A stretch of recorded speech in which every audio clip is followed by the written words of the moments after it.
When I first got in the laundromat industry, I was so proud to own a business that I didn't care what it was. And once again, I've never been, I went to a very average high school, graduated the bottom third of my class. I'm probably the least likely to be voted, the most likely to be successful. And I can't believe I just said that without butchering that. But that's the fact, right? So my point is, from a very early age, if I ever did care about the whole sexy and impressing others, I had to give that up because nobody was really going to be impressed. I wasn't going to pick up a baseball and throw it 90 miles an hour. I wasn't the best looking. I guess I just had to give that up at a young age. But the fact of the matter is I was never willing to settle for mediocrity. And so I just feel like I am destined to do this if there's such a thing. And when I found the industry, I didn't know that I shouldn't be proud to be a laundromat owner because I always wanted to own a business and I didn't care what the product was. It didn't matter to me what industry I was in. I wanted to be a business owner and an entrepreneur. The funny thing is, as I got to find a little bit of success in the industry, people started paying a little bit of attention.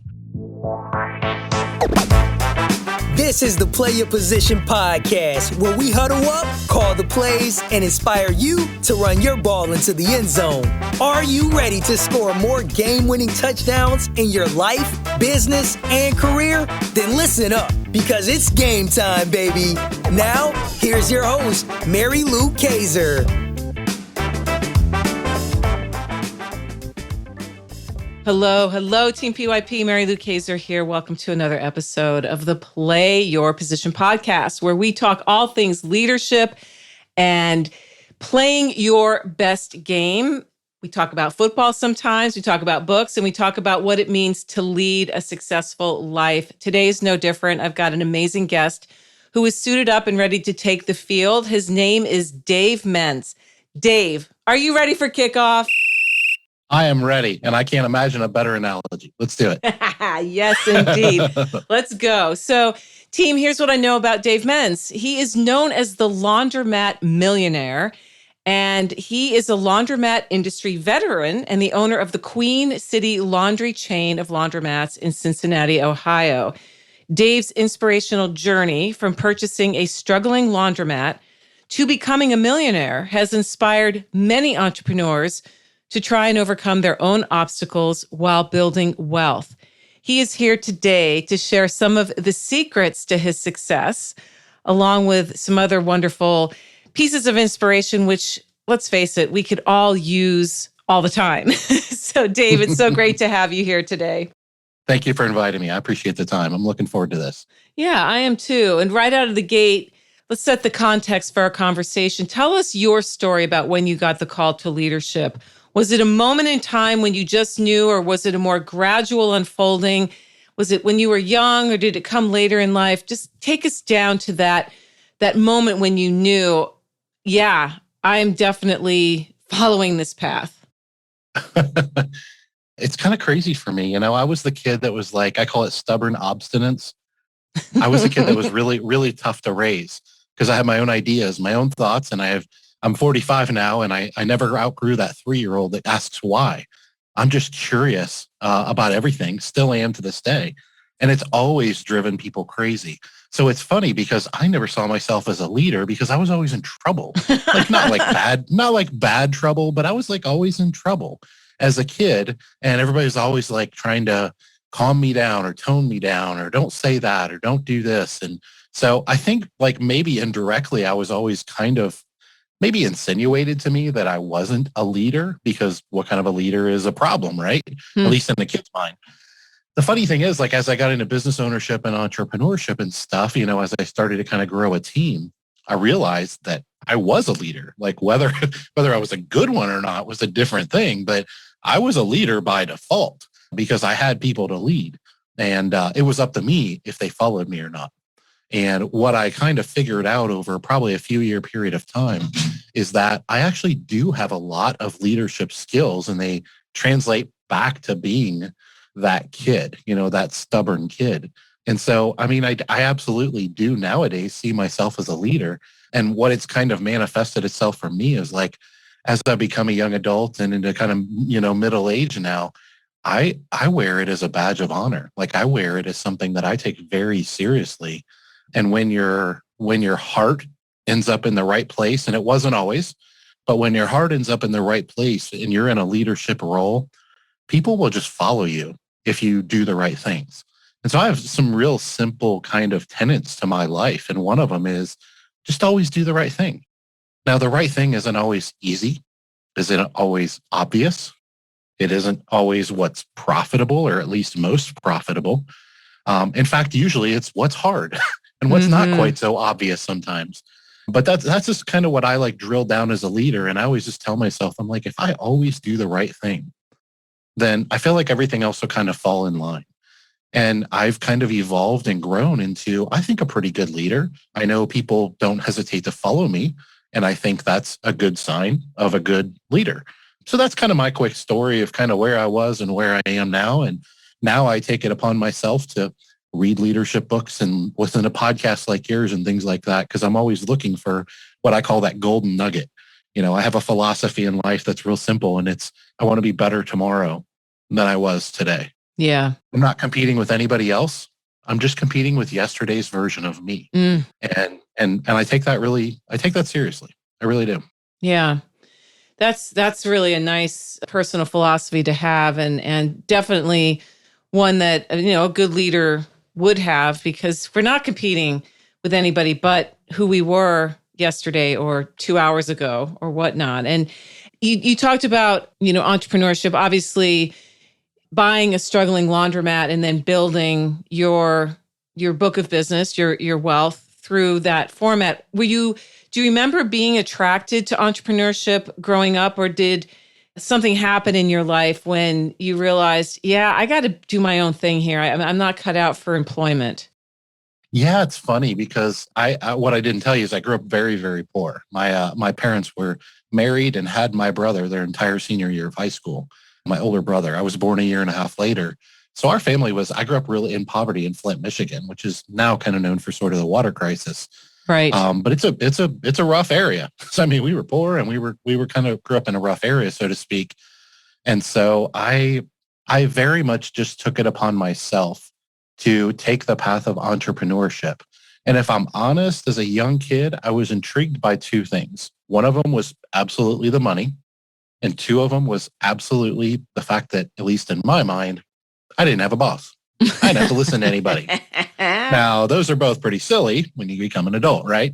Because there's a lot of paths in entrepreneurship that don't lead to money and wealth. A lot that do, but a lot that don't. And the fact that anyone goes through life without people they have to answer to is just ridiculous.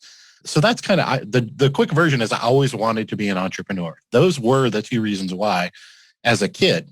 As I became an adult, what I learned is that I have what I call the heart of a servant. And part of it's my upbringing. Part of it's probably just in my DNA. I get a lot of fulfillment, a lot of satisfaction out of serving others. And there's a lot of people with that heart, just naturally in life. And it can be taught too. And it can be fostered. But my faith, I was raised in a Christian household, and I was raised that's why we're here, is to serve each other. And so having that core tenet as my foundation from my childhood, what I learned when I went into entrepreneurship for kind of the wrong reasons, what I learned is, wow, like when I serve people really well, and when I solve problems that are big or small problems in my community, it's a very fulfilling life. And the money almost always follows. Mm-hmm. Now, if the money doesn't follow, the cool thing at my point in life now is I'm okay with that because it's still worth it to me to do all these things, even if the money doesn't follow. But when you do these things and you do them intentionally and very well, then the money almost always follows because you're just solving problems. And that is the definition of an entrepreneur, right? A problem solver.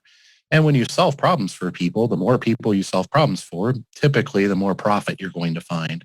And it just comes full circle into this very fulfilling, but also very profitable life. And so it's kind of funny how that's not really the reasons I always wanted to be a business owner and entrepreneur as a kid. But now that I am a business owner and entrepreneur, I've learned, wow, it's actually as great as I thought it would be, but even better. Because as a kid, I don't know, at least I didn't I didn't really think about like, I want my life to be fulfilling. Yeah. I want to be satisfied. I mean, I didn't think of, I'm not sure that our brains are even that developed. And so that's kind of the full circle, story for me is I kind of was driven to entrepreneurship for maybe the wrong reasons, I guess we could say. And then when I figured out what it was really all about, but that I didn't really have to give up, because I have 3 children and a wife, and I have a family to support Sure. and take care of. So being able to support them and take care of them is still important. And when I found out I could do both, I just thought, wow, like what a life. What a life.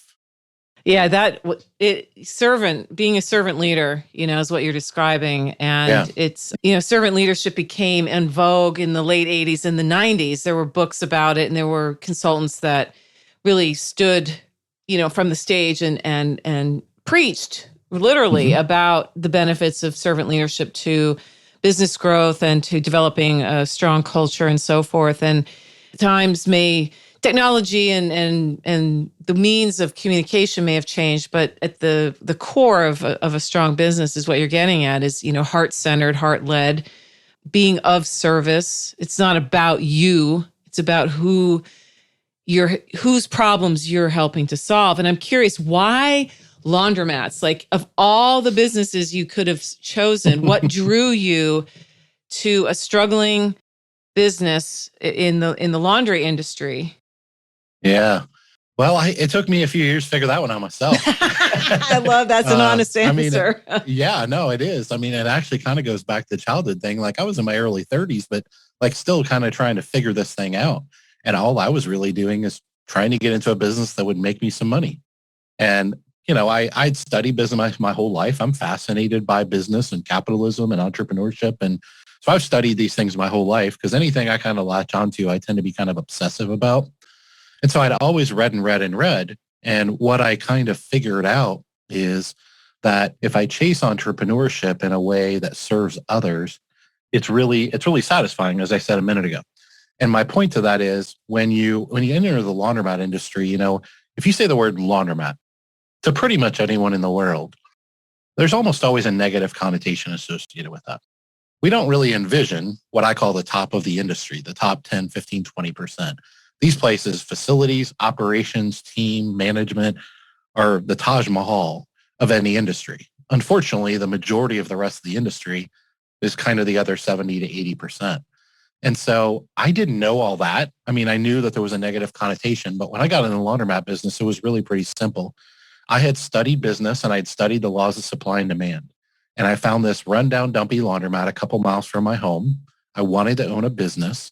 I knew whatever business I bought, I wouldn't be able to just quit my full-time job and jump right in and support myself. So I knew I would need something that was flexible and I could kind of do on the side, at least for a while. Those were the things that attracted me to the business. And then I looked at the laws of supply and demand in my market. And there was 9 other laundromats within a 20-mile radius. And all 9 of them were complete dumps. And I thought, well, man, I don't really know anything about the laundromat business, but I know my community. I've lived there for years at that point. Now I live in Cincinnati, Ohio. And I had lived here since the 6th grade.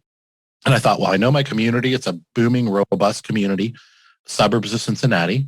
And I thought to myself, well, if all these places are awful, like who is serving the community? And my conclusion was pretty simple. No one. Well, once again, if I go serve people better than most people, then I just believe the money would follow. And that was really the nuts and bolts of it. It wasn't really any more complicated than that. I needed something that was flexible and a simple business because I had read a lot about business, but I didn't have a ton of experience in it.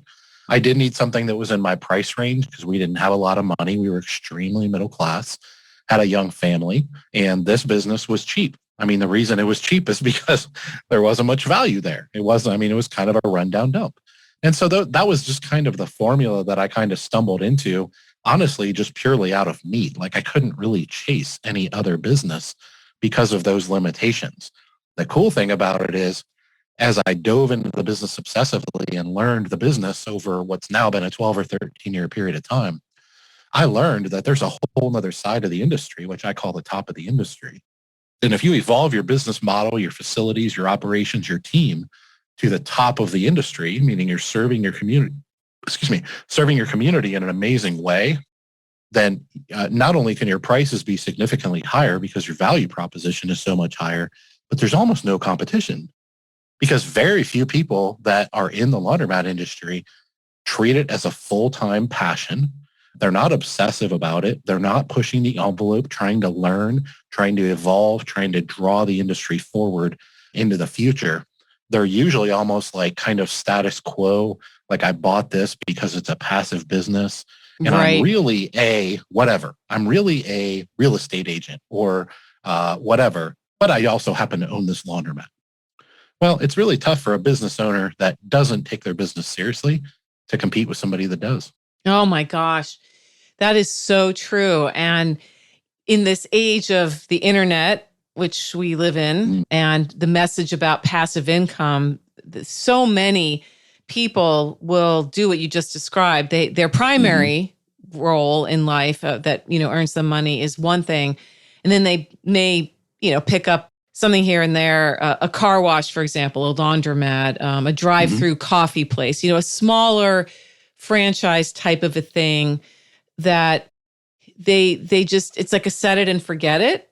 And maybe it brings in enough for them to take a great vacation a year or whatever. But what I love about your story is that because of your circumstances, you didn't have any other choices but to put everything into it. And I think that ties into the whole message of you got to burn the ships, right? If we leave too many options for ourselves open, we end up not doing well in anything. And there's something to be said about the universe conspired for you to do what you did, and you took it seriously and you put your heart and soul into it, and you learned, you actively learned about the business that you were in, and also what were the different models out there, and how could you turn what doesn't sound like a very great model into one that's super successful and thriving.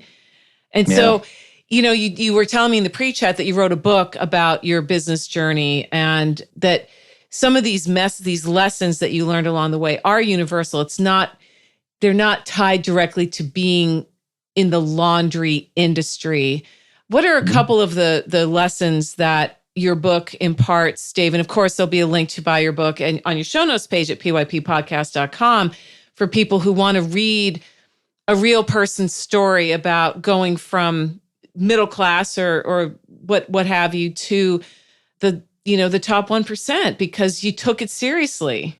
Yeah, that's probably the biggest life lesson or business lesson, if you will. I mean, we talked about a few already, but that's probably the biggest one is like, I don't do anything halfway. I mean, I am hot and cold as a human being can be. I am obsessive. I will wear you out with my obsession, or I do not care. Like, I literally do not care.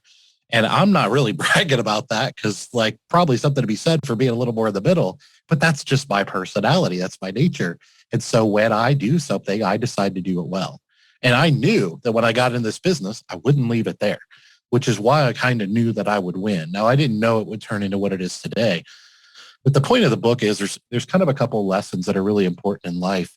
And you kind of hit on one of them, which is what if you're going to do something, like, do it really well. I call it being a rock star. Like, and when you find an industry that most people in the industry don't do it well, you kind of stand out. I mean, you kind of just jump off the screen, so to speak. And when you do that, let's use the football analogy, right? Because I could do this all day. I mean, there's 32 quarterbacks in the NFL. Not all of them are Pro Bowlers, right? Not all of them are rock stars. Now, a few of them are. Now, if you look at those, there's some talent in there and there's some intellect. But how about Tom Brady, right? Tom Brady doesn't really have any one attribute or skill set that makes him Tom freaking Brady. But in my opinion, now granted, I'm a Michigan fan, so I'm a big Tom Brady fan. But the fact of the matter is, when you look at him and you read his interviews and his biography and things like that, what you learn about him is from a very young age, he had a chip on his shoulder. He loved football more than almost everyone on the planet, but he knew that he wasn't as talented as almost every kid on the field at every level of football. So he figured out really young, the only way that I'm going to continue to play this game I love is if I work harder than everyone else.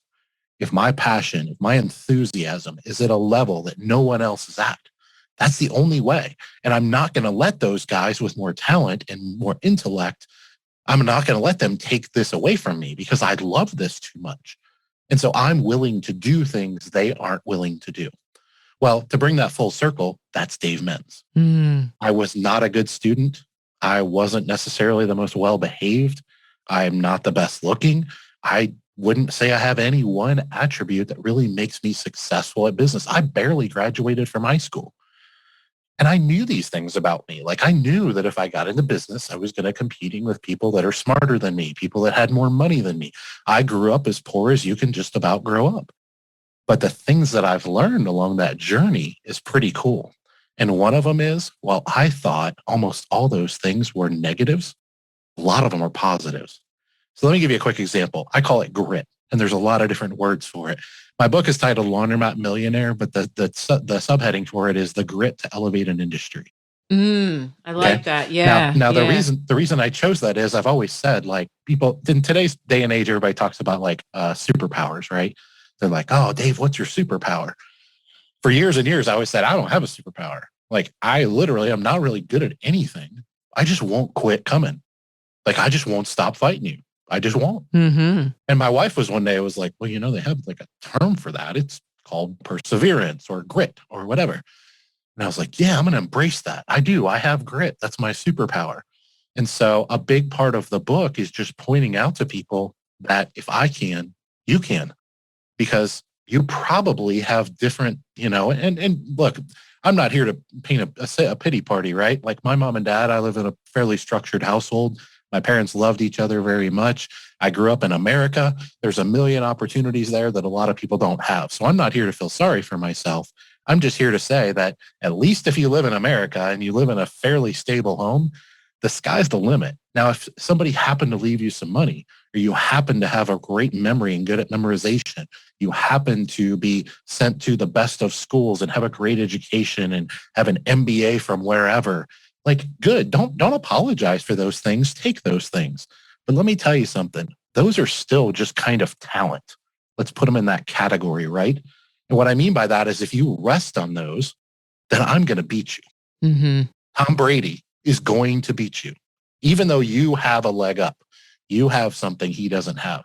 And so I really believe in telling the truth of entrepreneurship, which is, to me, very simple. The people that are the most passionate about what they do and the people that are willing to have that stick-to-itness for the longest period of time always, always, always win. And so I'm not saying I'm Tom Brady by any means, but I always say I'm the Tom Brady of the laundromat industry because you won't outwork me. And my education is at a level that not too many people in the industry is. Now, it wasn't always. I knew that if I was going to be successful, that I needed to do X, Y, and Z. Now, what I also kind of learned is that the bar is really low for the laundromat industry. And I didn't know that when I got into it, but the whole industry, the bar is pretty low. Not too many people that are passionate entrepreneurs will be attracted to or will stay in the laundromat industry because it's really not that sexy. And what I mean by that is, like, you don't go to a party with 100 people and brag about the fact that you're the laundromat guy. It's just really not cool. Know. It's halftime here at the Play Your Position podcast, and we've got ourselves a great game. While you're up grabbing another snack and topping off your favorite beverage, make sure to subscribe to the show so you never miss another play. PYP is available on Apple Podcasts, Spotify, and wherever great podcasts can be found. Now, let's get back to the game. What's interesting to me about what you just said is that oftentimes the industries that aren't sexy are the ones that people do so well in. And the ones that are sexy attract so many people. Like I liken it to, there was a survey done, I don't know, three years ago, maybe 4 years ago now, of young people, what do you want to be when you grow up? And it was like 81% said they wanted to be a social media influencer. And I'm thinking to myself, that leaves 19% for everything else. Really? Everything else, from truck drivers to construction workers to nurses to teachers to business owners to bankers to lawyers. I mean, come on, really? But that's the world we live in. And it just, to me, talking to someone like you who chose an industry that isn't on the outside sexy or cool, but you were able to wrap your head and heart around it and you put all your chips in, Dave. Like, you pushed everything in and you won. You won. Yeah, I'll take it a step further if it's okay. Yeah. When I first got in the laundromat industry, I was so proud to own a business that I didn't care what it was. Yeah. And once again, I've never been, I went to a very average high school, graduated in the bottom third of my class. I'm probably the least likely to be voted, the most likely to be successful. And I can't believe I just said that without butchering that. But that's the fact, right? So my point is, from a very early age, if I ever did care about the whole sexy and impressing others, like, I had to give that up because nobody was really going to be impressed. I wasn't going to pick up a baseball and throw it 90 miles an hour. Sure. I wasn't the best looking. I mean, I guess I just had to give that up at a young age. But the fact of the matter is, I was never willing to settle for mediocrity. Yeah. And so I just feel like I am destined to do this if there's such a thing. And when I found the industry, I didn't know that I shouldn't be proud to be a laundromat owner, because I always wanted to own a business and I didn't care what the product was. It didn't matter to me what industry I was in. I wanted to be a business owner and an entrepreneur. The funny thing is, as I got to find a little bit of success in the industry, people started paying a little bit of attention in the industry and outside the industry. And they were like, hey, you own laundromats, right? Yeah. And I would tell people, well, let me back up. I would go to parties or whatever, Super Bowl parties or whatever, and you'd be at friends' houses or whatever. And of course, when you're getting to know people, they ask, especially guys, what do you do for a living? Right? Yep. It's our identity. What do you do for a living? Well, for years, I said I worked at the phone company because that's what I used to do. Well, I eventually grew my businesses to the point where I could quit my full-time job and run my businesses full-time. And I kind of had like sort of an identity, not crisis, but an identity shift. And so I had to stop telling people I was a lineman and I didn't work at the phone company anymore, which is what I used to do. And I had to tell people, okay, I'm a business owner, I'm an entrepreneur. So that was my quick go-to. Dave, what do you do for a living? Nice to meet you. Oh, I'm a business owner and entrepreneur. Every time, 100% of the time, people were blown away. They were so impressed by that it was like ridiculous. It was almost uncomfortable to me. And then they asked, what kind of business do you own? And I would say, oh, we own laundromats. And 100% of the time they would go, oh. Really? Yeah, 100% of the time. Still happens to this day. It's changing a little bit because I've wrote a book and I have a podcast. And now people are like, hey, this might be kind of like cool, right? And whenever you throw the word millionaire in there, that impresses Oh, me. yeah. Right. So there's those things. But yeah, what it boils down to is it's just not something that most people are attracted to or impressed by. And I never really cared about that. But I'm kind of becoming well known for telling people that there's 7 reasons the laundromat industry is one of the best small businesses in America. And one of them is because it's not sexy. Yes. Like, you have very limited competition. The people that are competing with you, this isn't their passion. This isn't their obsession. Right. Oh, it's oh man, you're getting at so many things that matter to me and the people that listen to this show, and so many of the guests I've had on here who've hit on going a different direction, not following the crowd, being proud of what you choose to do and growing into yourself. Like that's the evolution. Yeah. I'm currently listening to Will Smith's memoir, Will, and he talks about how growing up, he was always the pleaser and wanted to entertain people. And he affiliated getting laughter and just any kind of response with his value. And he talks about that sense that that people who end up being successful in whatever it is they do have oftentimes at a young age, but they don't know what it's going to look like. And what life really is learning. It's like he goes, you're never going to know. You're never going to know how to do something before you do it. Why is there this whole thing that holds people? How many people have you met, Dave? I'm sure in your goings about town and going to parties and just having conversations with people who hesitate. They don't go for something. Well, I don't know how to do that yet. Yeah, you don't know until you do it. that's how you learn. You got to take a risk. You got to, again, burn the ship, step off the ledge, trust your wings are going to carry you. And if they don't, you're going to land somewhere and be okay. You might be beat up and bruised a little bit, but Tom Brady, to your story, which I love, by the way, because on paper, Tom Brady, what was he, 16th draft pick or something like that? Like he was sixth round. Thank you. I knew there was a six in there. Sixth round draft pick. And he went on to be the GOAT. Okay. And there's no one going to deny that. And then you get these guys who are 5-star athletes. They've been coddled their whole life. They've been told how great they are from day one, and they just bomb. They completely bomb. They have, like, to your point, all the talent in the world.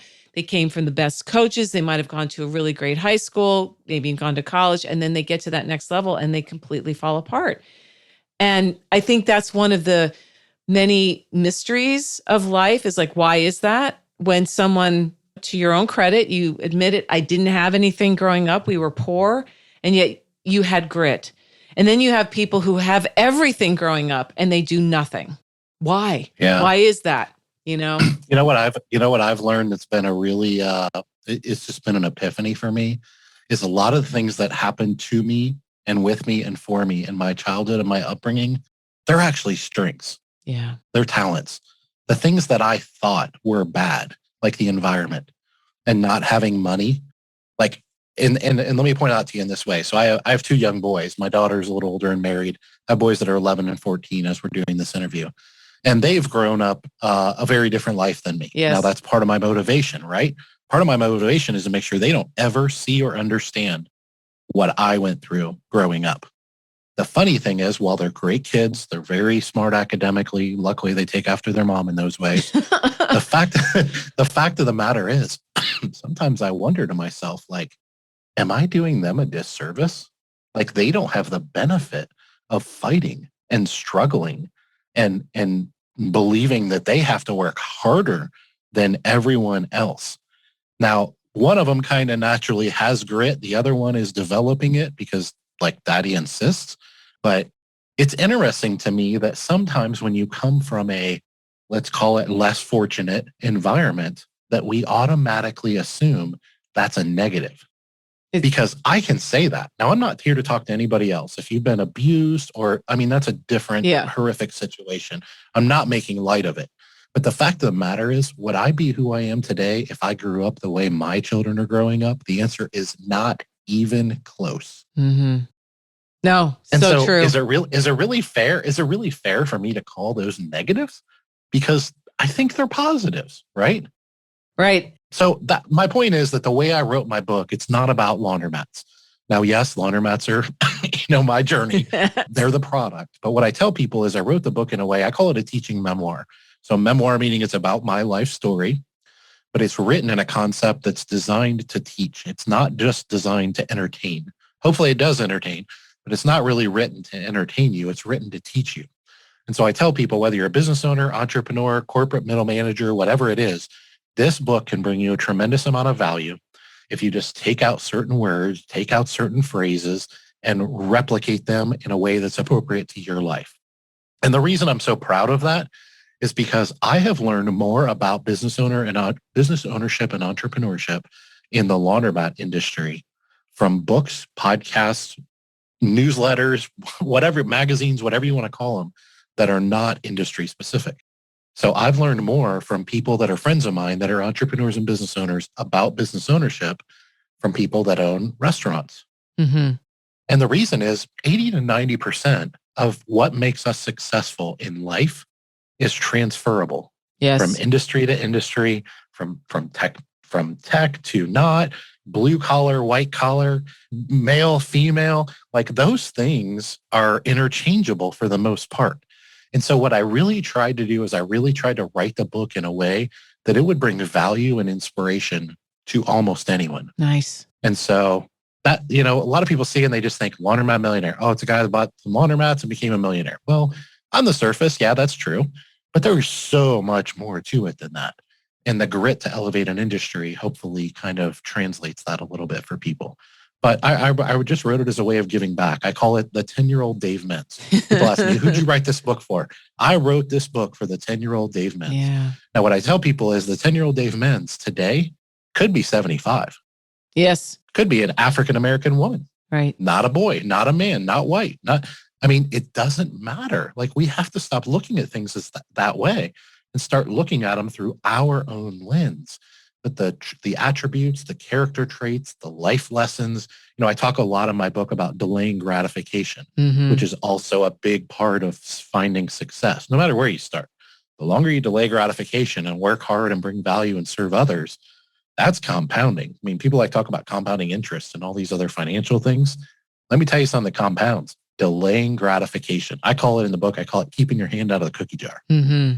Because we worked our tail, me and my wife both worked our tails off for over 10 years and never took anything out of the business. Nothing. Right. We just grinded and gave and reinvested and reinvested. And the funny thing is, like, within a few years of stopping doing that, we just went straight to the moon, because all those years of delayed gratification just or months really kept compounding and compounding and compounding. And we knew that. We didn't know a lot. I wasn't the smartest guy in the world, but I did know that. And so I just went back and said, this is something I have control over. So why not do it every month, every year? And luckily I married someone who, while not an entrepreneur, she's very, very conservative financially. And so she just looked at my business model and was like, yeah. Just keep reinvesting, just keep squirreling away money, paying off debt. Like, she was motivated by different things than me, but we were aligned as to what to do. The reasons to do it were a little bit different. She never dreamed in a million years our business would turn into what it has today, and I didn't either. But we were aligned on what we were doing, but the reasons were different. And I think that's a microcosm of life. Like, I tell people all the time, the best way to become wealthy in America is to serve others in a way that other people won't. Yes. Well, whether you're a quote unquote greedy capitalist, or you're just have the heart, the heart of someone just an amazing human being, the lesson is the same. Like, I don't care if you're doing it for the money, just go serve and take care of people, and the money will follow. And if you're doing it for the money, that's okay. It doesn't matter to me. The world's still going to be a better place by you going and serving others. So I don't know if that makes sense to you, but that's just 100%. How I look at like my message, my story, the motivation, the inspiration that I want to get out into the world. And then other people just take these and apply them to their own lives and their own, we all have things that make us who we are today. Figure out how to apply those things. But I'm big on like reading biographies of successful people. And I don't read them from a place of like awe, like, oh man, I just want to have a Lamborghini someday or a yacht or whatever. I look at them and I'm looking for those golden nuggets. Yeah. Like, when I get done reading a book, listening to an interview, whatever it is, 90% of it I throw out the window. I only want the golden nuggets. And then I look at them through the lens of how can I help that make Dave be a better version of himself? And I think if we all did that, whether you dropped out of high school or you graduated one in your class at Yale, I honestly don't think it matters. If we do that every day, imagine how much different the world would be. Oh man, it's a world I would love to be part of. And I mean, it's part of my mission is, I come at everything from a place of love. I can't help it. That's just, I love people. I love serving, I love making lives better in whatever capacity, whether it's through a home cooked meal or a conversation like this, where I'm just facilitating your golden nuggets. Right. And I couldn't agree more about reading. I'm loving this Will Smith memoir. And there is a lot that I won't remember, but the golden nuggets that he does impart are like pure gold, unbelievable. So good. And we do learn best from other people's stories. And in yours is definitely right up there with those universal truths about setting more aside than you take, giving more than you take, but being willing to receive when someone's wanting to give to you. That can be a hard thing for some people. They want to give, but they don't receive. And it's a two-way street. You have to be able to receive. Well, I'll take it to a monetary place real quick if I could. Sure. I grew up in a household that was taught to serve. Yeah. Okay. An environment, a church, whatever you want to call it, a community. One of the negatives of those environments is if you do find financial rewards, you're almost always guilted. You did something wrong. I refuse to accept that. Yeah. I refuse to accept it. Most people in my life do not look at me the way they used to. They used to think that my heart was amazing and the fact that I wanted to give and I wanted to grow and I wanted to learn. And as soon as I coined the moniker Laundromat Millionaire, now I'm braggadocious and what a greedy capitalist, whatever. Like a lot of the people don't understand something. I don't feel at all guilty about being a multimillionaire. And there are times when I do, I won't lie, but I got to pull myself back. My wife's really good at it. You know why? Because every dollar I've earned in my life has been in servitude to others. It's never been at their expense.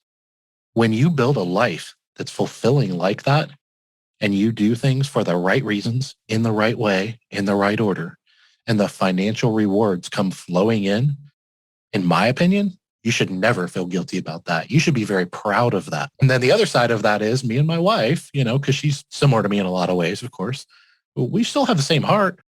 So we don't necessarily need a Lambo. I mean, we live an amazing life. Don't get me wrong. We're pretty spoiled at this point, but we also do a lot. Like money on the other side of servitude, you have servitude, right? The business and serving others.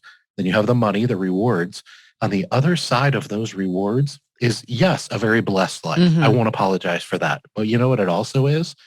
It's an amazing opportunity because you know what money is? It's a powerful tool. It absolutely is. It's a powerful tool. And all I know is it's more powerful when I have it. Yes. And when I don't. Because I'm not saying I did this, but if it was on my heart to build an orphanage in a third world country and I didn't have the money, then I would have to go beg for the money and raise the money. And don't get me wrong, people do that. And that's amazing. I'm glad they do that. But if I have the money, I can just go here to the guy raising the money, go build your orphanage. Right. And I grew up poor. Like the life lessons when you grow up really poor, they stick with you forever. And it's like, I'll never apologize for being, I don't know if wealthy is the right term, but definitely better off than I used to be. I'll never apologize for that because it gives me more opportunities to change the world. And that does start at home. It does start with my family. My kids have a very amazing education. My wife was able to leave her career in the middle of her career when most people aren't. I mean, yes, we have benefited from those things for sure. But a lot of the reasons we do what we do is to give back to the community. So my point is that if you're listening to this and you're on the other side of the equation where you have built wealth, a lot of people that have become wealthy, especially first generation, a lot of them really struggle with guilt. Yeah. They do. They do. And I understand it because it does come and go. It comes and goes at times. I have to always remind myself. But if how you earned your money makes you feel guilty, then maybe that guilt's in the right place. Sure. But I don't have to worry about that. No. I just don't. So anyway, I don't know if that makes sense, but I think that's important for people to understand is I sleep really well at night knowing that every dollar I earned was in servitude to others. I like that. And it is a journey. It is definitely requires paradigm shifts. It requires doing some introspection. Yeah. It requires talking to yourself in a different way. And it doesn't happen overnight. But I'm glad you shared that story because it's important to remember that the rewards of our hard work, you absolutely enjoy them. Absolutely enjoy them without any guilt or shame. That's part of the law of polarity, right? It's the universal law. So that's great that you share that. Well, we're at the part of the show I call Touchdown, Dave, and I want you to share another great story, but this time I'm putting you in the red zone with less than 30 seconds left on the clock. And as a football fan, you know that when your team is down by 4 points and it's now or never, everything is on the line. I want you to tell us about a time when you helped get that ball into the end zone for the game-winning touchdown. My goodness gracious. A lot of people may not see this as a touchdown, but I do. When I bought that first rundown W laundromat, one of the things I didn't tell you is it was losing money. So we paid $85,000 for this laundromat a couple miles from our home, and I knew I had to do this on the side. We had virtually no money. We had to borrow it. And for the next 2 or 3 years, I worked 90 to 100 hours a week between my full-time job and my career and my commute. and working in the business to grow the businesses to get them to the point where they were profitable. The really cool thing about that is while almost no one in my life, except for my wife, truly understood what I was doing and why I was doing it, within 6 months of buying that store, it was profitable. Amazing. And I would call that a touchdown. Now, there's certainly much more to it than that, but we had borrowed about $80,000 to buy the business. We had borrowed eventually about $100,000 more to put new equipment in the store. All of it not having any idea how we were going to pay it back because we didn't have the revenue to pay for these things. And trust me, getting the loans were hard on their own because the bank doesn't want to lend you money they don't think you can pay back. So that was tough in its own right. But honestly, my first goal was just to stop losing money. I just wanted to break even. And my attitude was real simple when it came to money. I said, you know what? If I can take this business that's losing money, borrow a bunch of money, improve the business, and all the business does is for 5 years, which was the length of our first note. If all it does is breaks even, at the end of those 5 years, I'll have a nice little side business because I won't have to pay those notes anymore. I won't owe that money. 5 years, those notes will be paid off. And they were probably a couple $1,000s a month in payments. And I'll have a little side business that makes me and my middle-class family a couple $1,000s a month. Well, my mortgage at the time was like $1,100 a month. And I was like probably 32, I think, something like that. Mm-hmm. Had 3 young kids at home, literally had a 3-week-old baby. My wife was on maternity leave when we bought our first business. Wow. And you talk about, she thought I was nuts, which I probably was. But we do things like that when we're young because we don't know any different. But it's also the burn the ships that you talked about, right? Like I've said in other interviews, failing wasn't an option. Like I was either going to die or I was going to succeed. Yeah. There was no other. I wasn't going to bankrupt my family. I certainly wasn't going to do it so I could watch, football as much as I love football. I gave up my whole life basically for 3 or 4 years. Yes. And my wife was pretty much a single mom. So she gave up her life too. And I was very intentional, wasn't reckless. We had plenty of talks. We knew what we were doing. But my point is this, that's a touchdown. When you start where I started, and there were many more after that, just getting that business to break even. And the short version is within about 10 or 11 months, we were making, after debt servicing, we were making a couple thousand a month. So maybe like a second touchdown or extra point. Definitely. Sure. Yeah. You went for the 2-point conversion there. Yeah, right. Exactly. Yeah. And then obviously not too much later, we bought another store and we now own 5 laundromats in Cincinnati. And so I think that's the first thing that would kind of pop into my mind. And holy moly, was it tough. It was a 1/2-inch goal line stand. They stacked the line with 9 in the box. Yeah. And I just kept running up the middle because I didn't know what else to do. Yes. And I eventually got it in. And I'm very proud of that. But I think there's a lot of life lessons we can pull out of that too. Definitely. Because it was rough. It was rough. Yeah. Oh my goodness. It was rough. Yeah. And I'm glad that you're really emphasizing that it was rough, that this was not a cakewalk, that you didn't just waltz in and everything fell into place. There is no such story. There is no such story. There are certainly those game-winning moments, but there's also a lot of heartbreak and there's a lot of trials and tribulations. And you've highlighted some of those today. It's been really, thank you for taking us inside your world and telling the truth, which is important and all of this wrapped in the decision to lead, whether you knew that's what you were doing or not. In hindsight, you see, absolutely, that is what you did. And for people who'd like to learn more about you, Dave, where do you hang out online? Yeah, they can find me on LinkedIn or Facebook under Dave Laundromat Millionaire Menz, which is kind of my moniker. I have pages on both. And then my website is just laundromatmillionaire.com. And I always tell people it's Laundromat Millionaire, which is how it's actually spelled. Everybody thinks it's spelled laundromat. Right. But that's my website. They can find me there. I actually have a free ebook that I give away. It's not the book I've been talking about today. It's a different book. It's called The 7 Reasons Laundromats Are the Best Small Business in America. And so if you are intrigued or interested in the industry, it's a completely free resource that you can download from my website. And if nothing else, don't look at it through the lens of laundromats, look at it through the lens of business. Say, hey, maybe I can find other businesses or other opportunities that will help me chase my best version of myself. Love it. I love it. So team, you can connect with Dave directly through those links. You can also visit his show notes page at pyppodcast.com, and there'll be links right there to make it super easy and also read more about him. Such a great story. And we talked in the pre-chat about you wanting to share some inspirational ideas, messages, and boy, you certainly inspired me, and I'm sure my listeners as well. And before we say goodbye, we are on the cusp. As of this recording, we are on the cusp of Super Bowl 56. And tell us who your team is, Dave. Who or what are you watching on Sunday? Oh, my goodness. Can you hear my smile? Yeah, I can. I know we're only on audio, but I used to work at a call center years ago, and the corporation that I worked for always told us when we answered the phone to smile because people could hear a smile. They sure can. Audibly. And I'm grinning ear to ear because I'm a huge Cincinnati Bengals fan. Not quite as big as a Michigan Wolverines fan, but I'm a very big Cincinnati Bengals fan. I've lived in Cincinnati. I told you I used to live in Flint. I live in Cincinnati for over 30 years now. And when we moved to Cincinnati, it was the year they went to the Super Bowl back in '89. Okay. And we haven't sniffed a playoff win at least. And here we are. We're going back to like sixth grade. Mm-hmm. So the fact that the whole city of Cincinnati is certainly in celebration mode, but we're also in complete shock. We still cannot believe that this is like every day. The whole city, every day we wake up and go, is this real? Like, is this a dream? Is this really happening? So I tell people, they're like, is your city going crazy? I'm like, yeah, kind of. But we're also just like numb. Like, we don't know what to do. And I'm like, I'm not sure what this city's going to do if we actually win.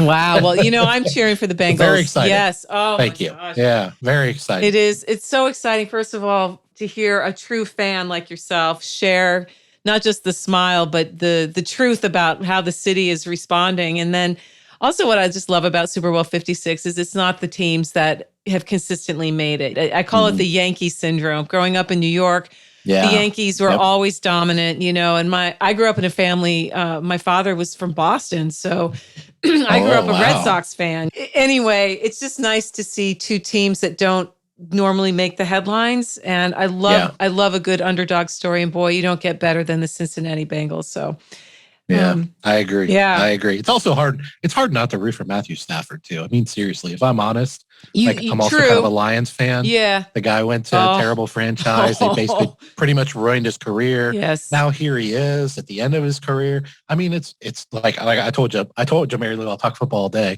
I mean, it's hard to not root for that guy too. So I don't really feel like I could lose, although I hope my Bengals are able to pull it off. Yes. No, I'm glad you brought that up because that's a story in itself, but we'll see what happens. Yes, we're recording this a few days before, and by the time it airs, we'll know who the Super Bowl 56 champions are, and might look back and go, woohoo, might look back and go, okay, well, they made it. They got there. Yeah. We'll hey, we're just happy we won a playoff game. Yeah. Oh my God. And what a great game that was. Wow. Yeah. Wow. Yeah. So much good football. So definitely. Anyway, Dave, you have been a fabulous guest. Thank you so much for your time, for your wisdom, for your inspiration. And I wish you continued success on your professional and personal journeys. Thank you. I appreciate that, Mary Lou. Thanks for having me on. Hey team, Mary Lou here. Who's number one in football changes from year to year. Fashion trends come and go, same with musical tastes. But leadership skills, they never go out of style. In fact, these days, leadership is an essential survival skill for a world that demands more from us than ever before. To succeed these days, you need to know how to show up for yourself so that you can then do the work you love with people you like the way you want. The Play Your Position Leadership Playbook helps you do this, and it's free. Go to pyppodcast.com to download your copy today. If being more successful this year, next year, in the 21st century is on your to-do list, get your copy of the Play Your Position Leadership Playbook now. pyppodcast.com. It's at the top of the page. You can't miss it. That's pyppodcast.com, and start being more of the leader you are meant to be today. This podcast was produced by Daniel Romeros. Show notes for this episode can be found over at pyppodcast.com. I'm Mary Lou Kaiser. Thanks for listening. Here at the Play Your Position podcast, we believe that the road to self-mastery and a life well lived starts with answering the call to leadership. That's when the fun really begins. Send this episode to any friends who might need to hear the inspiration and ideas you heard today. And feel free to rate and review us on your favorite podcast platform.